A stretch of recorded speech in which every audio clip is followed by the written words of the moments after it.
This morning, new details of the terrifying moments 140 passengers faced just minutes after takeoff on a flight from Salt Lake City to Portland on Sunday. Sending below 10,000 for a cabin altitude warning. Delta 12-3, we're declared emergency. The Boeing 737-900 forced to make an emergency landing back in Salt Lake. The problem, Delta tells NBC News the aircraft was unable to pressurize above 10,000 feet. One passenger speaking out to our affiliate KSL TV. It felt like somebody was stabbing me in the ear. Passengers say they knew something was wrong, but the oxygen masks did not deploy. The plane would go higher and then it would drop down.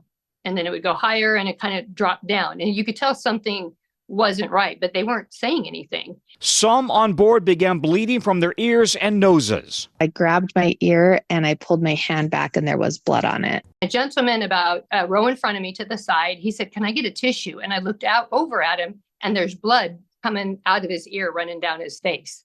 And it's like, man, this is not good.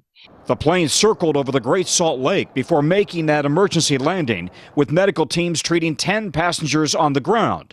At least one says she's still recovering from a ruptured eardrum. It sounds like I'm underwater when I talk. In a statement to NBC News, Delta says it sincerely apologizes to its customers for the experience, adding the flight crew followed procedures and supported passengers with their immediate needs. Veteran pilot John Cox says events like this are uncommon, but he believes the pilots handled the situation properly. When you prioritize an event like this, it is not normal.